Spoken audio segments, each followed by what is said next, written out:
Ang programang ito ay rated SPG. Striktong patnubay at gabay ng magulang ang kailangan. Maaaring may masiselang tema, lengguwahe, karahasan, sexual, horror o droga na hindi angkop sa mga bata. Nagtataka si Giselle kung bakit kinakampihan ni Dr. Carlos Benitez itong si Zoe na kung saan anak-anakan niya naman itong si Annalyn at wala naman siyang pakialam doon kay Zoe.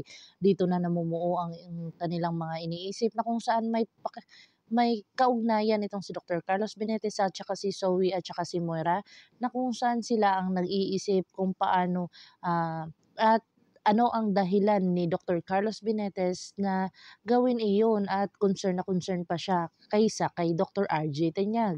Dito na nga ay talagang sinabi ni Annalyn dito na bakit siya tumatawag kay Zoe that time na naghahabulan sila. Ito ba ay may kinalaman or may kinalaman ba itong si Dr. Carlos Benitez sa mga ginagawa ni Zoe? At talagang dito na binanatan siya ni Giselle ng mga sinasabi at talagang nangingialam at pakialamero itong si Dr. Carlos Benitez. Eto ngang hindi naman pwedeng disiplinahin niya itong si Annalyn dahil hindi niya naman ito tunay na anak at talagang wala siyang karapatan para dumisiplina dito, kundi si Lynette lamang. Dito na nga pinabayaan niya si Lynette kung saan talagang napahamak ang kanyang asawa nang dahil lang sa nangingialam ng may problema na may problema.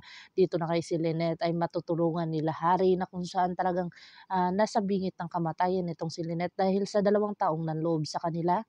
At talagang si Zoe ay talagang naawa sa kanyang lolo na kung saan ito nga ay talagang tutulungan niya at talagang bibigyan niya ng pagkakataon para ito ay makatakas or talagang susuwayin niya itong kanyang inang si Moira at talagang kakampi na sa kanila ni Dr.